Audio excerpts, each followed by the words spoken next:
Assalamualaikum warahmatullahi wabarakatuh dan salam sejahtera. Bertemu kembali dalam channel Love and Care. Ayuh kenali program Genius.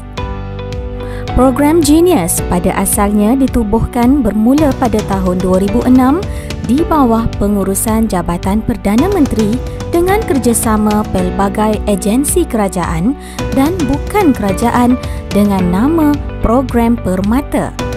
Kemudian pada tahun 2018, Program Permata telah dipindahkan di bawah pengurusan Kementerian Pendidikan Malaysia. Program Permata ini menyediakan perkhidmatan pendidikan berkualiti dari awal usia kanak-kanak sehingga ke peringkat pra-universiti. Seterusnya pada tahun 2019, Program Permata telah dijenamakan kepada Program Genius. Dengan tema Setiap Anak Permata Negara, Program Genius mengalu-alukan kanak-kanak dan remaja untuk mencungkil potensi dan menggilap bakat masing-masing. Ia ditubuhkan sebagai pelengkap kepada sistem pendidikan kebangsaan sedia ada. Terdapat 7 jenis program Genius. Yang pertama, program Genius Negara. Yang kedua, program Genius Pintar. Yang ketiga, program Genius Insan. Yang keempat, program Genius Seni. Yang kelima, program Genius Remaja. Yang keenam, program Genius Kurnia. Dan yang ketujuh, program Genius STEM Talent. Mari kita fahami kesemua 7 jenis program Genius. Program yang pertama ialah program Genius Negara. Program ini menyediakan asuhan dan pendidikan awal kanak-kanak berkualiti kepada kanak-kanak di bawah usia 4 tahun, terutamanya dalam kalangan keluarga yang berpendapatan rendah. Program ini membolehkan kanak-kanak di bawah usia 4 tahun bermain sambil belajar serta menerokai bidang-bidang kegemaran mereka. Perkembangan menyeluruh kanak-kanak juga dibentuk dengan menggalakkan mereka menggunakan kelima-lima deria mereka dalam proses memerhati, meniru, meneroka, cuba jaya, mengaplikasikan terhadap persekitaran di sekeliling mereka sehingga menjadi kebiasaan dalam hidup mereka. Proses rangsangan minda kanak-kanak dibuat secara sistematik dan tersusun melalui 3 kaedah utama, iaitu meneroka, mencuba dan mengalami sendiri melalui aktiviti permainan. Yang kedua adalah program Genius Pintar. Program ini pula menjurus kepada murid-murid yang mempunyai ciri-ciri berikut. Yang pertama, pintar dan berbakat serta mempunyai IQ melebihi 130. Yang kedua, mempunyai kebolehan kognitif yang tinggi. Yang ketiga, mempunyai tingkah laku idiosinkrotik. Idiosinkrotik adalah kata sifat yang merujuk kepada idiosinkrasi, iaitu cara kita melihat, merasa dan bertindak balas sesuai untuk setiap orang. Program Genius Pintar menawarkan 4 aktiviti pendidikan pintar dan berbakat di Pusat Genius Pintar UKM, iaitu yang pertama, program pencarian dan pengurusan bakat. Yang kedua, program pendidikan menengah. Yang ketiga, program pengayaan. Dan yang keempat, program pra-universiti. Seterusnya, program Genius Insan. Ia dilaksanakan oleh Universiti Sains Islam Malaysia iaitu USIM mulai 12 Mac 2010. Program ini merupakan perluasan program Genius Pintar dengan memberi fokus kepada pelajar-pelajar pintar dan berbakat yang beragama Islam bagi melahirkan ilmuwan, teknokrat, pemimpin serta pemikir Islam pada masa hadapan yang mampu menghubung kait dan menyepadukan ilmu sains, teknologi, matematik dan seni dengan ilmu akli dan nakli. Program Genius Insan bermula seawal umur 8 tahun sehingga 15 tahun. Setiap murid juga perlu melepasi ujian UKM 1, ujian UKM 2 dan Kamp Mukhayyam Al-Abrar. Seterusnya, program Genius Seni. Ia merupakan usaha bagi membangunkan modal insan dengan menggilap kanak-kanak yang berbakat besar dan berpotensi tinggi, khususnya untuk memantapkan program-program pendidikan seni choir, seni tari dan muzik kepada murid-murid seawal usia 7 tahun hingga 18 tahun. Pemilihan diadakan melalui sesi uji bakat. Program ini diletakkan di bawah kelolaan Jabatan Kebudayaan dan Kesenian Negara. Terdapat 3 jenis Genius Seni, iaitu Genius Seni Choir dan Genius Seni Tari diletakkan di bawah kelolaan Jabatan Kebudayaan dan Kesenian Negara, manakala Genius Seni Muzik dikelolakan oleh Istana Budaya. Program Genius Remaja. Program ini dilaksanakan dengan kerjasama Universiti Kebangsaan Malaysia melalui Pusat Pemerkasaan Remaja UKM bermula 5 Januari 2010. Program ini mengetengahkan 2 program utama, iaitu Community Perkasa, Community Based Empowerment dan Camp Perkasa, iaitu Camp Based Intervention. Objektif program ini adalah untuk memperkasa dan membangunkan remaja berdasarkan kekuatan atau aset mereka sendiri. Antara program dan kelas yang disediakan di pusat-pusat komuniti ini ialah kelas kek dan pastry, kelas vokal dan muzik, kelas fotografi, kelas kecantikan, kelas bahasa Inggeris dan juga kelas fardu ain. Seterusnya, program Genius Kurnia. Ia merupakan program intervensi awal untuk kanak-kanak autism antara umur 2 hingga 6 tahun. Program ini ditubuhkan susulan daripada penyelidikan, pemerhatian serta lawatan ke pusat-pusat autism di luar negara.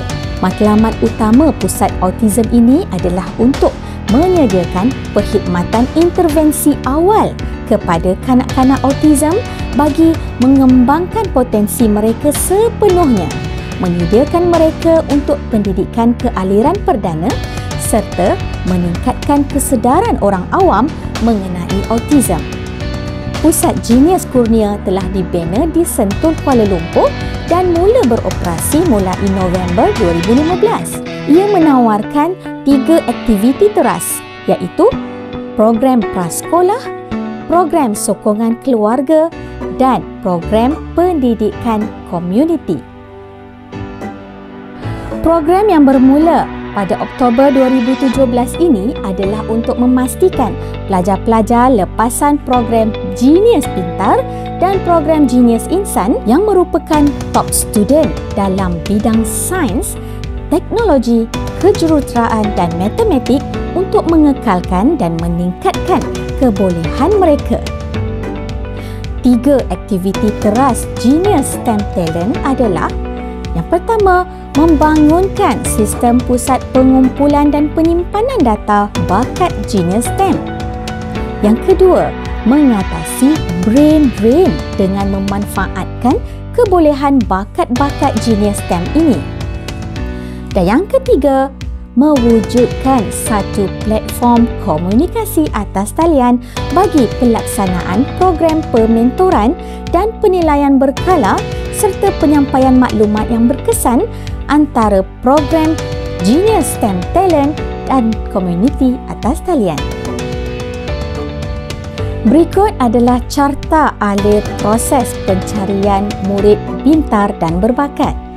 Dalam proses pencarian murid pintar dan berbakat, beberapa saringan diadakan, iaitu yang pertama, ujian saringan pertama yang telah pun bermula, iaitu pada 1 Februari hingga 31 Mei.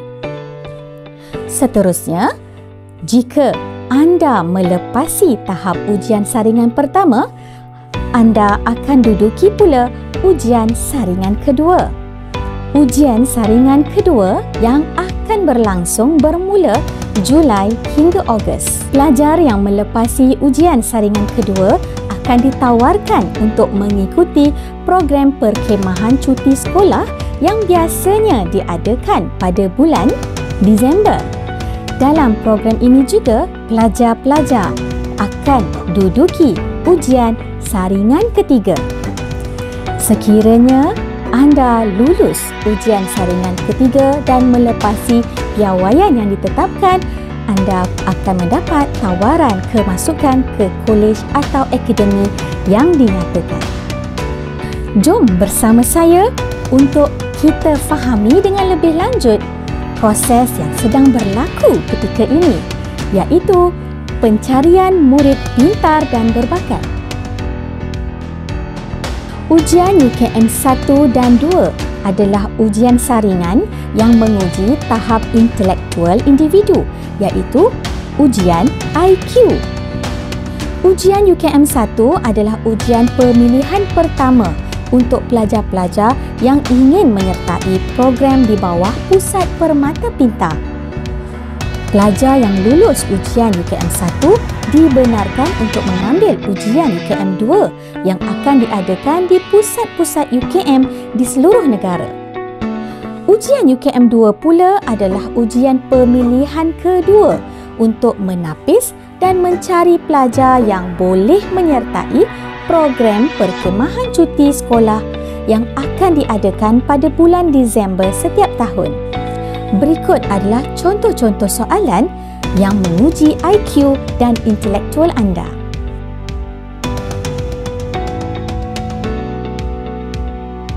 Ujian UKM 3 adalah ujian pemilihan ketiga yang dijalankan semasa program perkhemahan cuti sekolah. Peserta yang lulus ujian UKM 3 akan mendapat tawaran untuk menyertai Kolej Permata Pintar. Ujian saringan ketiga ini menguji tahap kompetensi STEM, kreativiti dan juga pemikiran computational. Ujian ini terdiri daripada dua bahagian, iaitu ujian berdasarkan kecekapan dan juga ujian kecenderungan emosi. Mari bersama saya sedikit penerangan berkaitan panduan pendaftaran pencarian murid pintar dan berbakat. Langkah yang pertama, anda perlu masuk ke dalam laman sesawang ini untuk mendaftar ujian UKM 1. Seterusnya, anda perlu tekan klik di sini. Seterusnya, sila masukkan nombor MyCard atau MyKit anda. Sila pastikan anda menulis 12 digit nombor tanpa tanda sempang. Seterusnya, sila pilih bahasa ujian. Terdapat dua pilihan sahaja, iaitu bahasa Malaysia atau bahasa Inggeris. Dan seterusnya, sila tekan seterusnya. Seterusnya, untuk pendaftaran baru, anda perlu tekan di sini, iaitu daftar pelajar baru. Dan anda perlu lengkapkan kesemua maklumat yang diminta di ruangan ini. Sekiranya anda pernah mendaftar pada tahun sebelum ini, maka anda hanya perlu mengemaskini setiap butiran anda dalam ruangan ini. Jika anda bertukar sekolah, sila kemaskini maklumat sekolah anda dengan betul. Kemudian, klik OK. Kemaskini juga maklumat sekolah anda. Pastikan maklumat sekolah anda betul dan sila pilih negeri sekolah anda, kemudian tekan seterusnya. Anda juga perlu masukkan kod sekolah anda dengan tepat atau tuliskan sebahagian daripada nama sekolah anda. Pastikan maklumat sekolah anda betul, kemudian tekan butang pilih. Pastikan semua maklumat anda tepat dan betul, kemudian tekan kemas kini. Seterusnya, tekan butang kembali. Anda akan lihat paparan maklumat diri anda, maklumat sekolah, maklumat ibu bapa dan penjaga. Pastikan semua maklumat ini betul, kemudian tekan butang seterusnya. Akhir sekali, sila baca ruangan perakuan ini dengan baik dan klik setuju untuk meneruskan proses menjawab ujian UKM 1. Sijil penyertaan akan diberikan kepada mereka yang menepati kriteria yang ditetapkan oleh pihak UKM. Mendapat sijil penyertaan ini tidak semestinya bermakna pelajar layak untuk duduki ujian UKM 2. Jika anda tidak berjaya mendapat sijil penyertaan, paparan merah ini akan dikeluarkan. Peringatan penting bahawa ujian UKM 1 telah pun bermula dan akan berakhir pada 31 Mei 2021. Ujian saringan pertama ini adalah ujian atas talian secara percuma dan boleh diambil di mana-mana sahaja yang mempunyai capaian internet yang baik. Murid berumur 8 hingga 12 tahun sila ambil peluang ini untuk duduki ujian saringan UKM 1. Ujian ini adalah terbuka dan anda boleh berhenti menjawab pada bila-bila masa dan sambung semula sehingga tarikh yang ditetapkan. Pastikan jawab dengan jujur. Ibu bapa dan guru hanya boleh membantu dalam proses pendaftaran maklumat sahaja. Proses duduki ujian, anak-anak perlu jawab sendiri. Murid-murid hanya perlu tahu asas penggunaan komputer, iaitu menggunakan tertikus iaitu mouse dan juga papan kekunci keyboard. Pastikan kod sekolah, nombor telefon dan email dimasukkan dengan betul supaya pihak UKM dapat menghubungi anda sekiranya anda layak untuk ke peringkat seterusnya. Sekiranya anda telah berjaya duduki ujian UKM 1, anda boleh semak kelayakan anda adakah layak untuk ke ujian saringan kedua. Anda boleh semak kelayakan anda melalui pautan berikut mulai bulan Julai. Itu sahaja penerangan daripada saya. Semoga ianya bermanfaat untuk semua. Usah lepaskan peluang ini anak-anak. Mungkin anda pelajar pintar dan berbakat yang dicari. Selamat maju jaya semua. Assalamualaikum warahmatullahi wabarakatuh dan jumpa lagi.